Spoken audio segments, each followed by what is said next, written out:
Today we're talking about Amazon's recent release, Uncle Frank, and I wholeheartedly recommend it.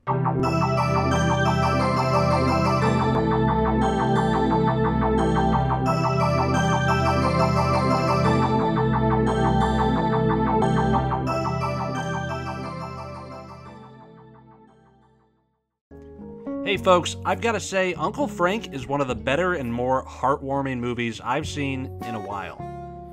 This movie stars Sophia Lillis as Beth and Paul Bettany as the titular Uncle Frank, and right off the bat, I was excited to see Sophia Lillis. I would have thought her star would have skyrocketed after it, but honestly it seems like she's had a bit of trouble landing anything big.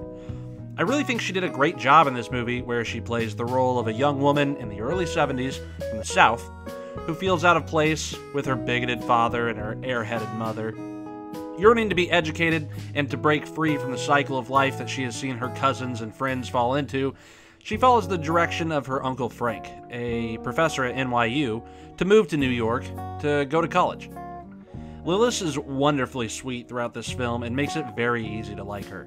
She's strong when necessary and unbelievably kind, which makes her chemistry with her uncle seem so genuine and loving.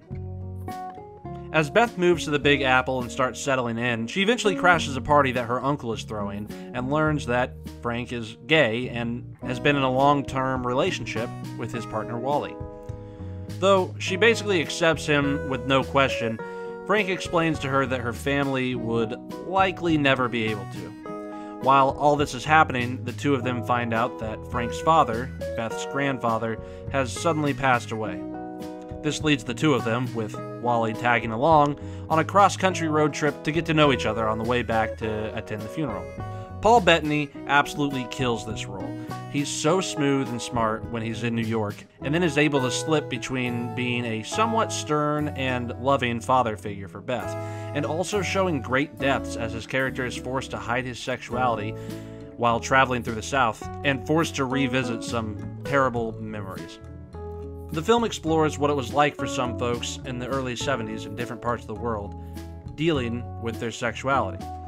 We see it from Frank, who grew up hiding himself out of fear and guilt in the south of the US, and we see it from Wally, played by Peter Macdissi, who had to leave Saudi Arabia to escape potential execution and, honestly, just to live a happy life. The two of them have found that in New York they can be who they want to be, but they're still unable to tell their families.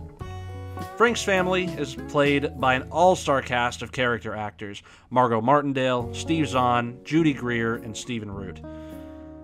The casting of this movie was an absolute home run. While the family doesn't get a lot of screen time, each character has at least one truly great moment. But of everyone, the breakout character in this film is Wally. This guy is funny and warm and loving, and he and Frank show with each interaction that they've known each other forever, and their relationship feels as real as any I've ever seen on screen. Sophia Lillis gets sidelined pretty quickly in this film, but as the title suggests, this movie is about Uncle Frank. I would have loved to have seen a little more growth from Beth, but Frank's growth felt more important. Director/writer Alan Ball, who doesn't have a lot of director credits under his belt, knocked this one out of the park. Between the costuming, the set pieces, and the performance that he pulled from all these amazing actors, he really created a unified, heartfelt vision that takes a slice right out of the early 70s. This is a happy movie, but not without some crushing blows. It's a story of love and acceptance, but also heartbreak and pain. It's a story that many people have unfortunately lived a version of, and an honest view of certain parts of our past. And, even more unfortunately, our present. And although I feel so strongly in favor of this movie, I'm going to give it a 9 out of 10. Again, this is one of the better movies I've seen in a long time, but there's a little bit of it that just seemed a little too happy. I felt that the story was expecting a little more drama that, outside of a couple scenes, rarely appeared. I'm not saying it needed it, but there seemed to be a hovering implication of drama that just never hit as hard as I expected it to.